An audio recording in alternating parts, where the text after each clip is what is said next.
بوډا او د لیوانو پلونه، دا ناول څلورمه برخه. د پلار د مرګ په 11 د ولسوالۍ بازار ته لاړم. دا د داود خان د پاچاهۍ لومړی کال و. روسي ټوپکان نوي راغلي وو. یو کلنګداره چریز ګلچاپ ښکاري ټوپک مې خوښ شو. پیسې مې ورکړې او د راتګ پر وخت مې کلي ته نږدې یو کارغه ته نیلۍ ور واړوله. هغه د چنار له سره لاندې راولوېد. بیا مې په شودیاره کې د ډاګو په یوه مږه ډز وکړ. خو کله چې د چرو دوړې کېناستې هېڅ هم نه و. مږه په غار ننوتې وه. دې ډزو کلیوال او نږدې خلک خبر کړل چې مالک ټوپک اخیستی او بدیه په نیت کې ده. په سبا د کلي 2-3 سپین ږیري په کور راننوتل او ما یوازې نصیحت ورنه واورېد. خو د بلې ورځې په سهار لویه مرکه کېناسته.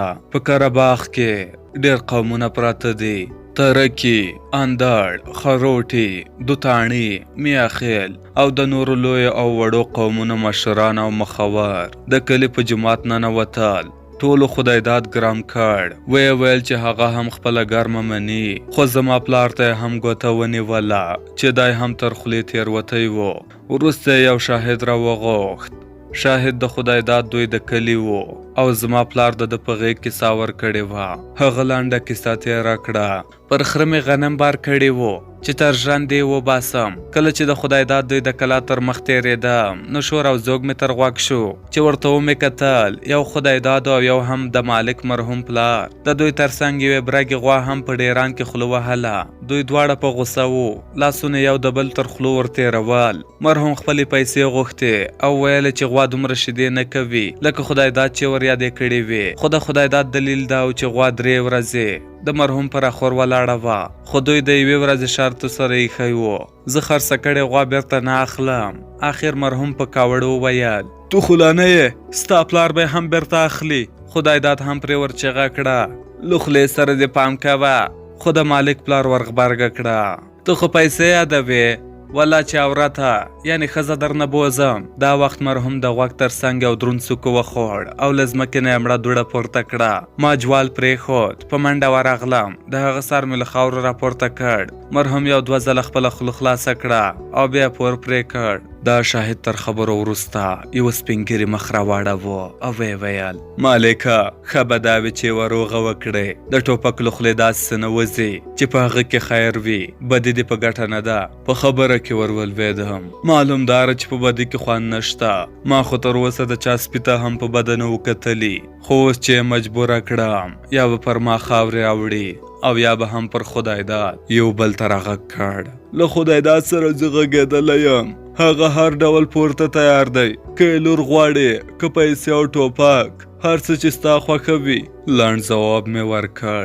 نه مې د قاتل لور په کار ده او نه هم د پلار وینې په پیسو پلورم. یو بوډا چې ما کله پخوا نه ولیدلی له سپینو جامو اوږدو تسپو او پر میک کې له بیاتي شویو څڼو نه داسې راته ویسه چې ملا به وي. په ارام غږ وویل عبدالمالکه زویه نو چې داسې ده خدای داد وبخه. خدای به یې اجرونه درکړي. په کاوړ مې خبره ورغوسه کړه. څنګه یې وبخم؟ هغه چرګ نه دی وژلی. زما پلار یې وژلی. پلار دا ټولې مرکې خولې ماته راوښتې وې. چا نصیحت راته کاوه، چا جنتونه مخې ته راته ایښودل او ځینو نورو ویل چې خدای داد د جرګې هر ډول پرېکړې ته تیار دی. خو ته سوله ومنه. خو زما یوه خبره وه د پلار غاج یعنی بدل اخیستل.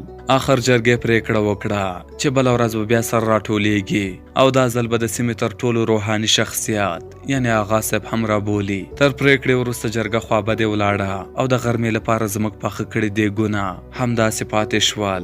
په هماغه ورځ مې پرېکړه وکړه چې خبره به دوهمې جرګې ته نه ځنډوم. ماخوستن مې د ټوپک کلمو ته خواږه تیل یعنی د شړشمو تیل ور وڅڅول. تر سر مې کېښود او سهار لا ملایانو اذانونه نه و کړي چې له کوره ووتم. دا خدای داد دوی کلی دومره لرې نه و. 25 دقیقې وروسته د کلا ته ورسېدم. کلا له کلي نه یو څه وتلې وه. پر سر راڼه ستوري ولاړو او برجونه یې په تیاره کې ویرونکي ښکارېدل. دا یوه زړه کلا وه. لوړ دیوالونه یې لرل او ما لا په کور کې دا فکر کړی و چې پر دې دیوالونه اوښتل له امکانه لرې کار دی. خو په ذهن کې مې یوه تیاره نقشه درلوده. مخکې مې لا د خدای داد د کلا له دروازې 30-40 ګامه لرې له لوښو ډک ډنډ مې په پام کې نیولی و. په دې اودي یعنې ډنډ کې به د شپې لخوا د کاریز اوبه راټولېدې او په رڼا کې به یې پټیو ته اوبه ور پرېښودلې. داسې اودای د کوچنیو کاریزونو خولې ته نږدې جوړیږي چې بیا یو ځل یې لښتی ډک کړي او پټي ژر اوبه شي. لاړم او د اودي پر ژۍ کېناستم. که څه هم وړی و خو بیا مې هم تر ځان څادر تاو کړ، ځکه د غزني د دوبي شپه هم پر سړي لړزه راوستلی شي. د ټوپک خزانه مې په یو جنګي کارتوس ډکه کړه. دې کارتوس د مردکۍ غوندې یوه سربي چره لرله چې تر 80 ګزه یې ان غوایه هم چپکاوه. ټوپک مې پر رڼو کېښود او د کلا خواته مې وکتل. د لوښو تر تیرو څوکو پورته تور او پڼ برجونه ښکارېدل. زموږ په ولسوالۍ کې دا ډول زړې او برجورې کلاوې ډېرې تر سترګو کېږي. ډېره یې تر 2 مترو پلن دیوالونه لري. پر ځینو یې ان 1.5-200 کاله اوړي، خو لا اوس هم پر خپلو پښو ولاړې دي. یو وخت د سیمې یو عمر خوړلې بوډا د خپل پلار له خولې کیسه راته کوله چې د دې کلاو په خټه کې به یې څو جوړې غوایي ګرځول چې ښه سره ګډه او پخه شي. بیا به یې لږ خټه وتلله، ماخوستان به یې په اوبو کې کېښوده او سهار به یې په تله کې واچوله. که به یې وزن پوره و، معنا دا چې د پخڅې وهلو لپاره تیاره ده، که نه نو بیا به یې تر هغو غوایي پکې ګرځول چې ښه به پخه شوه. د خدای داد پر کلا هم 6-7 کاله اوښتي وو. دا کلا د ته له پلار او نیکه ورپاتې وه او د معلوماتو له مخې دا یوازې پکې اوسېده. د سهار له اذان سره مې اودي ته پښې ور وغځولې. اوبه سړې وې او پښې مې تر بیډیو پورې په وبړۍ کې ښخې شوې. د خدای داد په باب مې مخکې لا معلومات ترلاسه کړي وو. تر بدۍ راوروسته به یې توپانچه تړله او له کوره ډېر نه راووت. خدای لمونځ ګزاره سړی و، د پخوا په څېر جمع نه پرېښوده. د سهار خړه زما لپاره هم ښه وه. تر وار وروسته په اسانۍ تښتېدلی شوای، ځکه خدای داد تربورونه لرل او ورځ راته خطرناکه وه. یو څه انتظار مې لا نور هم ویست. د لمر ختو خواته اسمان روښانه شوی و او د کلا لویه دروازه له ورایه ښکارېده. ناڅاپه مې بدن زیږ شو. د دروازې زنځیر پر دړه ولګېد. ټوپک مې ور واړاوه. زه پوهېدم چې بل څوک نه دی، ځکه خدای داد یو ناروغه مېرمن، پیغله لور او 2 کوچني زامن لرل چې زامن یې لا د لمانځه نه وو. خدای داد مې هم نشو غلطولی. ما یو 2 ځله په ګنج یعنې د څارویو د پلورلو ځای کې لیدلی و. د مالونو سوداګري کوله. د ټوپک پر کولنګ مې د ښي لاس بټه ګوته ټینګه کړه. ټوپک مې تیار ونیو. د دروازې یوه پله په غونجا سره چوله شوه. کیڼه سترګه مې پټه کړه او په ښی سترګه مې د ټوپک زخه او دروازه په یوه لیکه سره راوستل. خو ناڅاپه مې بدن زیږ شو. زړه مې ولړزېد او د ټوپک خوله بې واکه رانه ټیټه شوه. لومړی مې یو ګړی ولید، بیا سپین مړوند، ورپسې د تور ټیکري پیسکه او وروسته یوه دنګه نجلۍ. بې اختیاره مې په اوبو کې ګونډې ووهلې. سر مې پورته کړ. سترګو ته مې یوازې لوښي ولاړې وې. د ورمېږ په کږولو سره مې یوه چوله پیدا کړه. نجلۍ د دروازې تر مخ ولاړه وه. 1-2 ځله یې دې خوا هاخوا وکتل او نیغه زما لور ته را روانه شوه.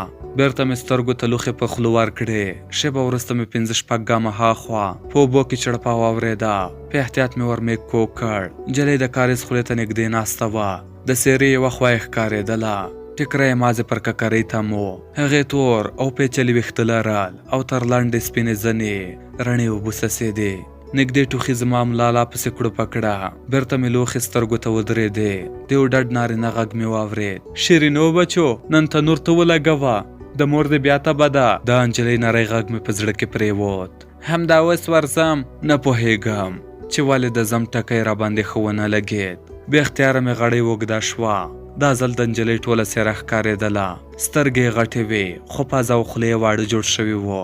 د هوسۍ د بچي غوندې معصومه او مینه ناکه راته وایسېده. سړي ته مې وکتل. خدای داد و. د واسکټ له سوریو نه یې لاسونه کښل او په تشي پورې یوه توپانچه ځړېده. بیرته مې د نجلۍ خواته سترګې ور واړولې. زړه مې ولړزېد. هغې د لوښ خواته کتل. ورو مې غړۍ راټوله کړه. تر هغو مې ساه نه ایسته چې په اوبو کې مې د ګړۍ د ډوبېدو ګوډ ګوډ واورېد. ټوپک ته مې وکتل. پر ماشه ولاړ و. ما په ډېر اسانۍ سره د خپل دښمن ککری سورۍ کولی شوه. هغه 5-6 ګامه لرې اوداسه ته ناست و، خو بې واکه د میل خوله په اوبو کې رانه ډوبه شوه. شېبه وروسته نجلۍ ګړۍ په اوږه د کور خواته روانه شوه چې تنور بل کړي. خدای دا د جماعت لاره ونیوله چې خپل خدای ته پر سجده پریوځي، خو ما د خپل کلي ملا په پام کې نیولی و چې د خپلې مینې لپاره د قسم د ماتولو کفاره ورنه وپوښتم. بوډا وټوخل او خبرې غوسې شوې. ما غوښتل چې د هغه په اړه ډېر څه واورم، ځکه تر اوسه مې لا خپلو پوښتنو ځوابونه نه و موندلي. خو شپه ناوخته وه او د ساعت 12 ستنې پر 12 ولاړې وې. هغه سخته ورځ تېره کړې وه او استراحت ته یې اړتیا درلوده. ورو مې وویل کاکا له خوبه مې ویستې. ده وخندل نه بچیه، زاړه خلک هومره ډېر خوب نه کوي، خو ته ځوان یې، تا ته به خوب درځي. ده رښتیا ویل. زه به هر ماخوستان لا پر 9 بجو په بستره کې پروت وم، خو زړه مې غوښتل چې د بوډا له خولې ډېر څه واورم. بیا هم د نزاکت له مخې ولاړ شوم او بوډا ته مې وویل د شپې خو به اوبه نه څښې؟ ده راته وکتل. نه بچیه، خو نن 3 لمونځونه رانه قضا شول او داس بلا وکم. دا بخاري لاودان نه مې بدنۍ ورډکه کړه، جای نماز مې ورته کېښود، شپه په خیر مې ورته وویل او له کوټې ووتم.